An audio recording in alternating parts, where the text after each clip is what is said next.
નમસ્કાર દર્શક મિત્રો, આપ સૌનું સ્વસ્તિક ગુજરાતીમાં ખૂબ ખૂબ સ્વાગત છે। આજે આપણે સાંભળીએ નાગપાંચમ કથા। પહેલાના સમયની વાત છે। એક શેઠાણીને 7 પુત્રો હતા। સૌથી નાના પુત્રની પત્ની શ્રેષ્ઠ ચરિત્રની વિદુષી અને સુશીલ હતી, પરંતુ તેને ભાઈ નહોતો। એક દિવસે મોટી વહુએ ઘર લીંપવા માટે પીળી માટી લાવવા માટે બધી વહુઓને પોતાની સાથે ચાલવાનું કહ્યું। બધી વહુઓ પાવડો અને કોદાળી લઈને માટી ખોદવા લાગી। ત્યાં જ એકદમ એક સાંપ નીકળ્યો, જેને મોટી વહુ મારવા માંડી। નાની વહુ ઝડપથી તેની પાસે આવીને બોલી, તેને ન મારતા, તે તો નિર્દોષ છે। આથી મોટી વહુએ તેને ન માર્યો। નાગ પણ બાજુ પર ખસી ગયો। નાની વહુએ સાંપને કહ્યું કે અમે હમણાં જ પાછા ફરી રહ્યા છે, તમે અહીંથી જશો નહીં। આટલું કહીને તે બધા સાથે ચાલી નીકળી, અને પછી તો તે ઘરના કામકાજમાં સાંપને આપેલું વચન પણ ભૂલી ગઈ।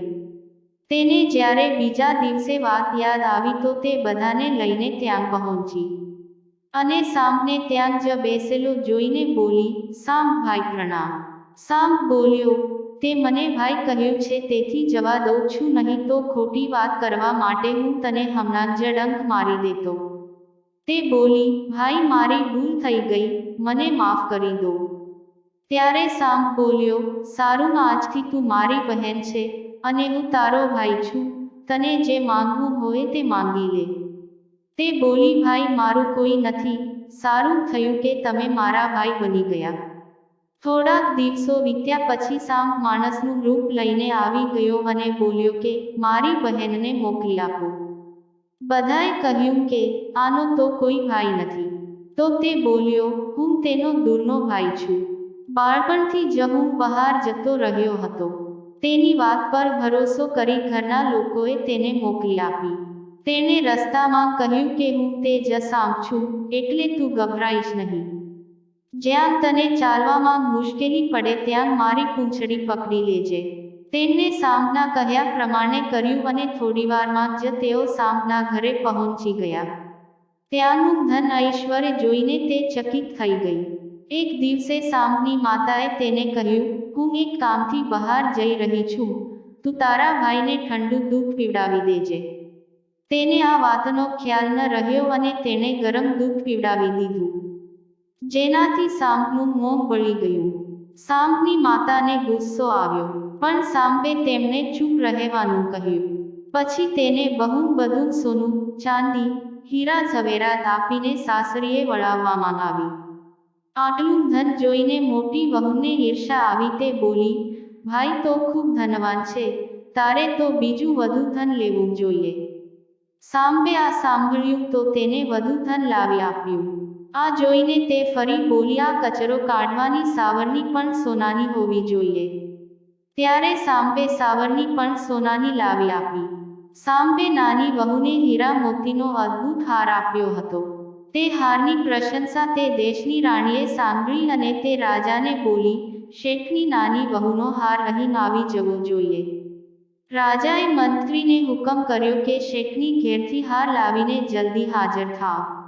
મંત્રીએ શેઠને કહ્યું કે મહારાણી નાની વહુનો હાર પહેરશે, તેથી તમે તે હાર લઈને મને આપો। શેઠજીએ ગભરાઈને તે હાર નાની વહુ પાસેથી લઈને આપી દીધો। નાની વહુને આ સારું ન લાગ્યું। તેને પોતાના ભાઈને યાદ કર્યો અને તે સાંપ તરત જ આવી ગયો। નાની વહુએ પ્રાર્થના કરી કે ભાઈ, રાણીએ મારો હાર છીનવી લીધો છે, તમે કાંઈ એવું કરો કે જ્યારે રાણી ગળામાં તે હાર પહેરે ત્યારે તે સાંપ બની જાય, અને જ્યારે હું પહેરું ત્યારે તે પાછો હીરાનો હાર બની જાય। સાંપે તેવું જ કર્યું।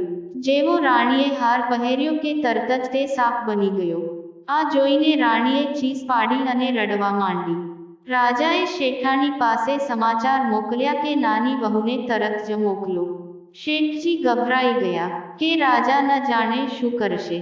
તે પોતે નાની વહુને લઈને રાજા સામે હાજર થયા। રાજાએ નાની વહુને પૂછ્યું, તે શું જાદુ કર્યો છે? હું તને દંડ આપીશ। નાની વહુ બોલી, રાજાજી, ધૃષ્ટતા માફ કરજો, આ હાર એવો છે કે મારા ગળામાં રહે ત્યાં સુધી હીરા મોતીનો રહે છે અને બીજાના ગળામાં જાય ત્યારે સાંપ બની જાય છે. આ સાંભળી રાજાએ તેને તે સાંપ બનેલો હાર આપ્યો અને કહ્યું કે હમણાં જ પહેરી બતાવ. જેવો નાની વહુએ હારને ગળામાં નાખ્યો કે તરત જ તે સાંપમાંથી પાછો હીરા મોતીનો હાર બની ગયો. આ જોઈને રાજા ઘણા ખુશ થયા. તેમણે તે હાર તેને પાછો આપી દીધો, ઉપરાંત ઘણી સોનો મહોરો પણ આપી. તે બધું લઈને નાની વહુ ઘરે આવી. મોટી વહુએ ઈર્ષામાં આવીને નાની વહુના પતિના કાન ભંભેર્યા અને પૂછો કે આ આટલું ધન ક્યાંથી લાવે છે. પતિએ નાની વહુને કહ્યું, સાચું બોલ કે તને આ ધન કોણ આપે છે. નાની વહુએ તરત જ સાંપને યાદ કર્યો. સાંપ તરત જ પ્રગટ થયો અને ગુસ્સામાં બોલ્યો, જે મારી ધર્મ બહેનના ચરિત્ર પર શંકા કરશે તેને હું ખાઈ જઈશ. નાની વહુનો પતિ ખુશ થઈ ગયો. તેને સાંપ ભાઈનો સત્કાર કર્યો. તે દિવસથી નાગપંચમીનો તહેવાર મનાવવામાં આવે છે અને સ્ત્રીઓ સાંપને પોતાનો ભાઈ માનીને તેની પૂજા કરે છે. દર્શક મિત્રો, જો તમને આ વિડીયો પસંદ આવ્યો હોય તો પ્લીઝ લાઈક, કમેન્ટ, શેર અને સબસ્ક્રાઇબ અવશ્ય કરજો. આભાર. આવજો.